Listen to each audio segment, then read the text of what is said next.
皆さんこんにちは。日本人が日本語で話す日本語の勉強がしたい人のためのポッドキャスト、日本語ジムへようこそ。今回はまたこの僕の自宅で日本語ポッドキャストを30分間撮っていこうと思います。今回取り上げる話題が筋トレのお話を30分間していこうかなと思っています。さっきも今昼の15時くらいなんですけど、朝起きてご飯食べてすぐ筋トレ行って、で今帰ってきてシャワー浴びて今このポッドキャストを撮っているっていう状態です。なのでさっきも言ってきたばっかりでとてもホットな話題だと思うので、早速その筋トレのお話をしていこうかなと思います。でまずなぜ僕が筋トレを始めたかっていう理由から話していこうかなと思うんですけど、筋トレを始めた理由はもうめちゃくちゃ単純で、ただただかっこよくなりたかったからです。一番最初に始めたのは高校3年生の春頃だったと思います。ちょうどその時がコロナでやることがなくてずっと自宅にいたんですよ。なのでもうずっと家で最初は3キロとかのダンベルをもうひたすらなんかテレビとかを見ながら暇さえあればこうやってアームカールをしていました。あとは腕はそれなんですけど、胸はもうずっと腕立て伏せとか、あとは腹筋とかをやって、高校3年生の春からコロナ明けるまでずっと家でやってましたね。なんでそのコロナ明けてその高校に行くのがちょっと楽しみでしたもん。鏡の前立つと体変わってるなっていうのが当時はちょっとあったので、今からしてみたら今もガリガリですけど、その今もガリガリの僕からしてみてもその高校3年生はまだガリガリだったんですけど、本当にその前はもっとガリガリだったので、っていうのも175センチ身長あるんですけど、その体重50キロとか多分そんぐらいだったと思います。それぐらいガリガリだったので、本当に3キロのダンベルとか腕立て伏せとか腹筋やるだけでも本当にもうなんか変わったので、ちょっと自信がついて高校に通えるようになりました。高校生の時はずっと家でやってたんですけど、大学生に入ってからキックボクシングジムに通い始めて、大学1年生の夏ぐらいからで、そっからなんか器具を使ってマシンとかを使って腕立て伏せだったのがベンチプレスになったり、あとはこうなんかスクワットとか懸垂とかもやるようになって、またさらになんか体がグレードアップしました。当時キックボクシングやりながらその練習の前にその筋トレをやってたので、なんか有酸素運動も加わってあんまり体の成長はなかったんですけど、でもやっぱりその高校3年生から比べると周りからその頃からあれちょっとでかくなったって言われるようになりました。でも家では全然やってなかったです。その分自宅で自重トレーニングとかは全くやらずに、もう本当にそのキックボクシングの道場に通って、最初の30分とかそんぐらいだけをもう週1.2とか3とかだったんでぐらいをやってたっていう感じです。で、大学3年生ぐらい大学2年生ぐらいで大学3年生でキックボクシングそのジムを辞めたので、そっからちゃんとしたジムに行きたくなって24時間のフィットネスジムに通って今コツコツとやってるっていう感じです。で結論、これなぜ筋トレを始めたのかっていうあれだったんですけど、始めた理由は最初に言った通りただただかっこよくなりたかったからです。あとは自信をつけたかったっていうのと、高校生の時とか大学生の時僕ブルース・リーとかそういうなんか中国の映画のベストキットとかそういうのに憧れてて、そのハンガーに服をかけるとかそういう練習もしてたぐらい憧れてて、そういう武術とかに。なのでなんか強くなりたいとか自信をつけたいとかかっこよくなりたいっていうのが僕が筋トレを始めた理由です。次が筋トレをするのは自宅がいいか、それともジムでやるかって結構分かれると思うんですけど、僕は断然ジム派ですね。っていうのもジムには何て言うんですかね、もうなんか胸って言ってもベンチプレスでこの全体を鍛えなつつディップスやる機会があったりとか、あと上に効かせられるような機会があったりとか、あとはこう寄せる機会があったりとか、もうなんか胸だけでもそんな細かく分かれてるし、しかもただ1部位に対して1個のマシンとかじゃなくて1部位に対して2個のマシンとかもあったりするんで、種類が豊富でやってて飽きないし、あとジムがいいポイントが雰囲気。やっぱりどうしても自宅だと一人でこういう部屋でやるわけじゃないですか。こういうもう湿ったれた部屋で、わかんないです。僕の部屋は湿ったれてるんですけど、皆さんの部屋はもしかしたら豪華かもしれないんですけど、僕の部屋の場合はこんな部屋なので、やっぱりどうしてもモチベーションの維持が大変だったんですよ。ただやっぱりその分ジムは行くまでが大変なんですけど、行けば綺麗な設備と綺麗なマシンと充実した見た目のかっこいいダンベルたちずらーって並んでるじゃないですか。あとは全身の映してくれる鏡がそこら中に貼られて、こう自分の体をこうやってチェックしながらも筋トレできてたりするんで、めちゃくちゃそのモチベーション維持っていう部分に関してはいいと思います。あと月々のお金も払ってるので、行かないとっていう思いがあって行けるっていう効果もあったりします。あとはめっちゃマッチョな人とかいるんで、そういう人たちを見て、うわまだまだ自分は細いなとか、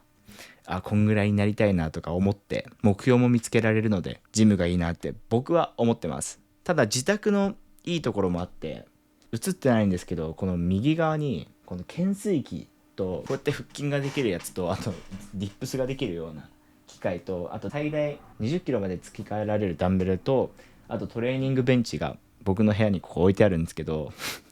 こんな感じで機械揃えてたりしたら、ジムまで行くのがめんどくさいとか、あと人に見られてるのなんか恥ずかしいなとか、あとは月々そんなお金払ってらんないよとか、筋トレにそんな払ってらんないよとかだったら、こういう自宅で器具揃えてやるのもいいですし、自重だけで、自衛隊とかそうらしいですよ。僕の自衛隊の友達いるんですけど、自重だけでやってて、僕より全然でかいですから。横幅とかもこんなんですよ。こんなんだし、懸垂とかもうなんか1回で20回以上はできるみたいな、最後までこうやって伸ばした状態でとかもできるんで、どっちがいいか悪いかっていうのではないと思いますね。どっちがいいかっていう感じだと思います。でもやっぱ正直なところで言うと、ジムの方がなんかボディービルダーとかフィジーカーとかそっちの体になりたいなとか、あとは単純に今よりもでっかくなりたいなって思ってるんだったら、最短でっていうか来年の夏はとか思ってる人だったらジムに行った方がいいんじゃないかなって僕の個人的には思いますね。次が僕の好きな種目について話していこうかなと思います。誰が興味あんねんっていう感じなんですけど、一番好きな種目で言うと、まず V からなんですけど、 V だと背中が一番好きですね。っていうのもなんか一番こう筋トレしててやってる実感が湧くっていうのと、後日一番足を抜いて筋肉痛になりやすい部位なんですよ、この背中っていうのが。もう今筋トレ続けてて、その高校生からやってるって言ったじゃないですか。でも本格的にその24時間ジムに通い出したのは2年前とかなんで、2年間やってるとして、2年間ずっとやってるので、やっぱり腕とか胸とか腹筋とかも肩とか全然筋肉痛にならないんですよ。多分追い込めてないからなのかもしれないんですけど、てか絶対追い込めてないんですけど、それ言われたんで、もう僕のめちゃくちゃこんなマッチョの先輩に、僕全然筋肉痛にならないんですけどなんか間違ってるんですかねって言ったら、それ全然追い込めてないと思うよって普通に言われたんで、これは追い込めてないだけなのかもしれないんですけど、背中と足だけは後日絶対筋肉痛になるんですよ。絶対は嘘です。なる確率が高いんですよ。今は全然引いてますけど、昨日とかまでもなんか筋肉痛だったんで、こう背筋が。懸垂を結構追い込むのが得意っていうか追い込めるような機会があるので、懸垂は結構やれますね。長時間回数は全然できないですよ。この最後まで伸ばした状態でもう8回できるかできないかっていう感じなんですけど、もう徐々にその何ていうんですか、自分に対する負荷を下げてって、なんか無限にできる筋トレが懸垂かなと思います。ただ一番好きな部位は背中で、その中でも懸垂が好きって言ったんですけど、一番好きな種目で言うとケーブル使ってやるサイドレイズですかね。あれ楽しくないですか？これは僕肩の日に最後にやる種目なんですけど、肩こうやってダンベルとかで追い込んだ後に最後こうケーブルに捕まって、なんかストレッチ感覚でできるんですよ。あれが結構気持ちよくて、ケーブルサイドレイズが僕一番好きな種目かなって思います。でジムにいる時、これ多分あるあるなのかなと思うんですけど、僕基本音楽を聴きながらあんま携帯はいじらないようにしてます。っていうのも今僕アプリで筋トレ管理してるんですけど、何日に行ったかとか、肩はどんな種目で何キロで何回できたかっていうのをなんかそのジムのアプリで管理してて、でそれ何回できたって入力して OK を押すとタイマーが自動で開始されるんですよ。でそれのタイマーを2分に設定して置いて、で2分間こうやって音楽を聴きながら休むっていう。でその間もう僕はボディチェックみたいなしてるんですけど、これジムあるあるかなって思います。この鏡でボディチェックみたいな。結構周り見ててもうめちゃくちゃ自分の世界に入って自分のこの体に惚れ込んでる人多いんで、まあでもそこもジムの魅力かなって思いますね。あとはなんですかね、筋トレあるあるで言うと、まあ足トレした次の日はもう使い物にならない、仕事で使い物にならないですね。例えば普通立ち仕事とかが多いと思うんですけど、立ち仕事っつってもなんか絶対しゃがまないといけない場面があるじゃないですか。例えば下のマットを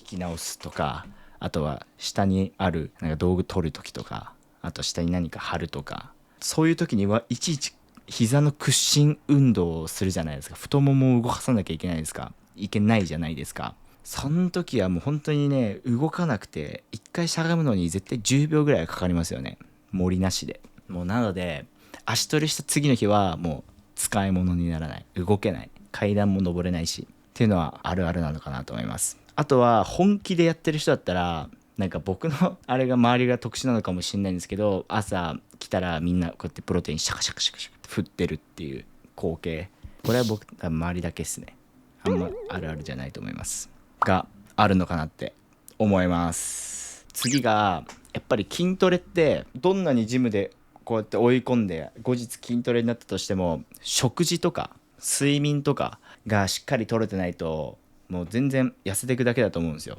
無駄にカロリーだけ消費して。筋肉はどうやって大きくなるのかっていうと、摂取カロリーと消費カロリーが、消費カロリーの方が上回ったらそれは痩せていくじゃないですか、人間なんて。なので食事は大事だし、ただ食事は大事だって言っても摂取カロリーを増やそうとしても脂質とか炭水化物が多くなっちゃうと、ただただ脂肪が増えて体脂肪率とか 20%25% とかになって、まあそれもいいかもしれないですけど 30% とかになってただの肥満になっちゃう、傍から見たらデブって言われるような体になってしまうっていう場合もあるので、この食事っていうのが欠かせない存在になってくると思うんですよ。なんか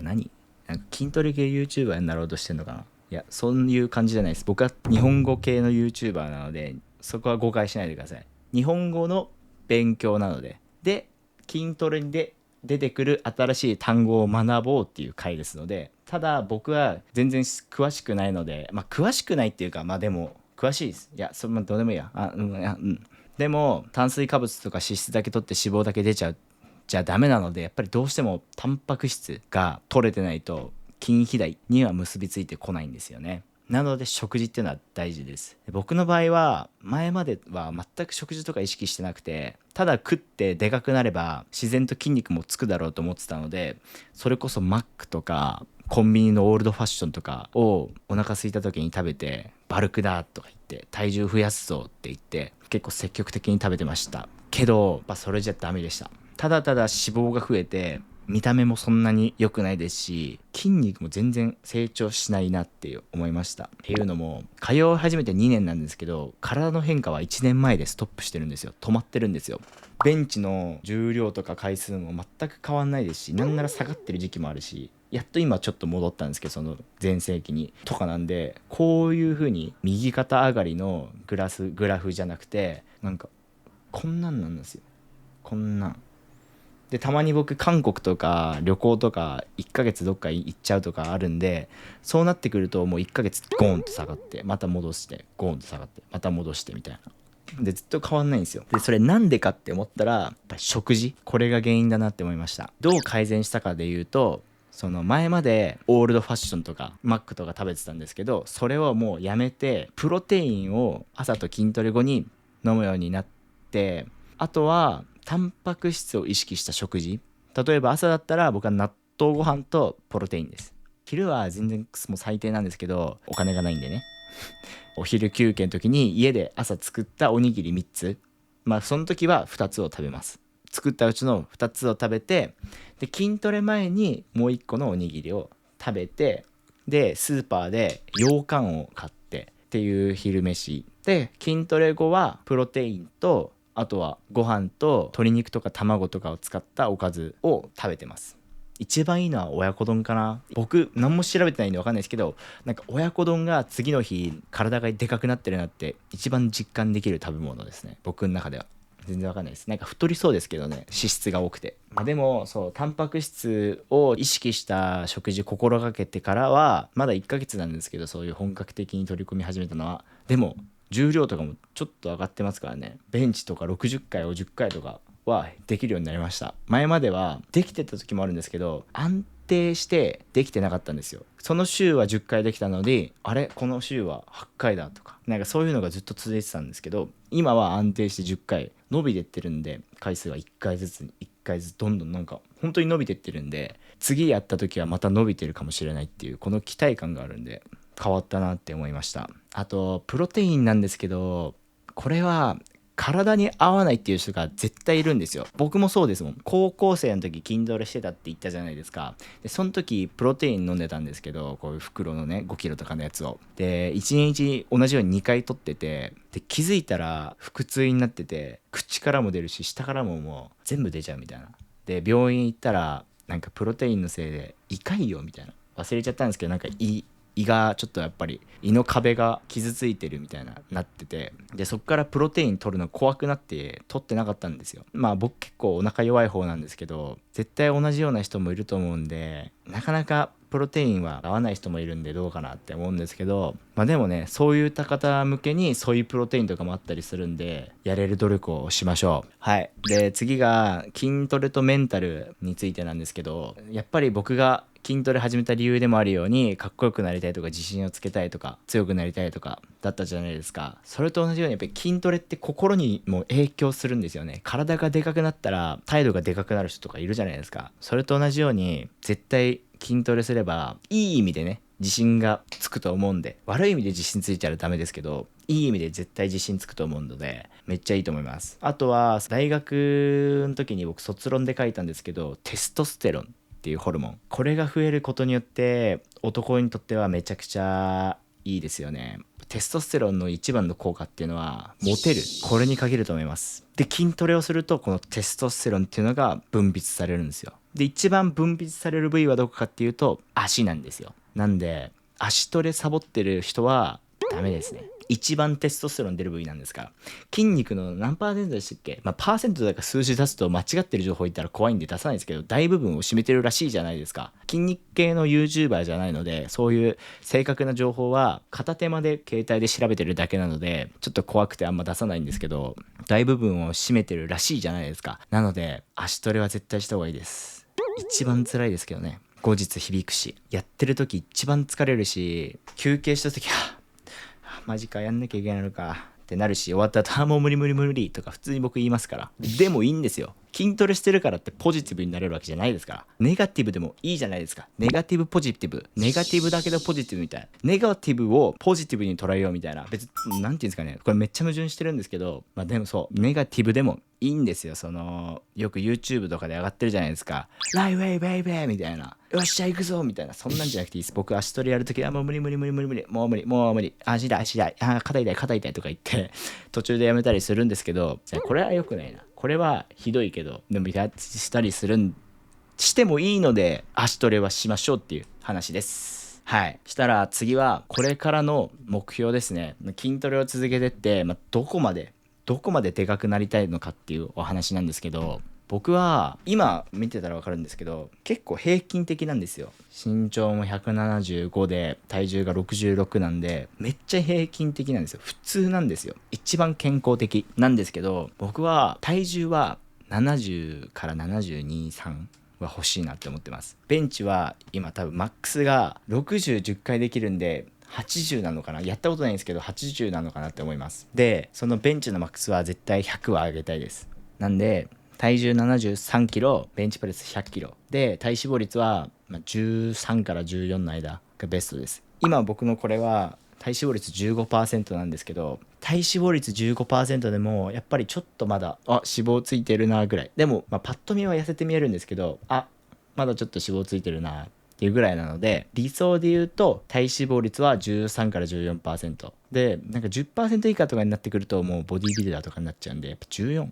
13.5くらいがまあ理想です。それ目指して頑張っていきたいと思ってます。で、筋トレの頻度もその目標に向けて上げてて、1年ぐらい変わってないって言ったじゃないですか。で、変わってない理由が食事とあともう一個あって、それがトレーニング頻度なんですよ。前までのトレーニング頻度はもう1週間に行ける日は本当に6とかやってたんですけど、でもそれは1ヶ月に1回とか2ヶ月に1回とかで、全部を平均すると3日から4日、1週間。そんなことしてたら1ヶ月に胸の日は2回しか作れないとか、足なんて飛ばしてる時もあったんで月1回とかでやってたんで、それは成長しないですよねって感じです。ゼロから始めればやっぱ1年で体伸びるんですけど、そんなトレーニングしてたらどっかで限界が来て、で1年変わらないっていうのはもうこの体で体験して学習したんで、その反省を踏まえて1ヶ月前くらいから週6あるいは週7で胸、肩、腕、腹筋、胸、足、背中、休み、胸、肩、背中、腹筋、胸、足、背中、休み、このルーティンを続けていきたいなって思ってます。でもね、このルーティンでやっていきたいんですけど、今日さっき筋トレ行ったんですけど、今日は腹筋やったんですけど、本当は今日腕の日なんですよ。っていうのもその理由が、胸、肩ってきて腕なんですけど、胸の前日は背中じゃないですか。なんです、背中、胸、肩やったらもう腕パンパンになるんですよ。もうなんか筋肉痛みたいになって、で腕なんかできるわけなかったんで、ちょっとずらしてこの腕の日を筋に変えましたっていうのもあるんで、まあそこは臨機応変に柔軟にやっていけたらいいなと思ってます。はい、ということで筋トレのことを30分間、ほぼ自分の筋トレの話なんですけど筋トレの話を30分間してみました。どうでしたでしょうか。ご自身もね筋トレされてる方いたら、ぜひ週どんぐらいの頻度でベンチプレスとか何キロでやってるとか、スクワット何キロ上げられるとか教えていただいたら、共に頑張っていくいいパートナーになれると思うので、ぜひ教えてください。で、やっぱり僕のチャンネルのコンセプトでもあるように、僕のチャンネルの名前はジャパニーズジム、日本語ジムじゃないですか。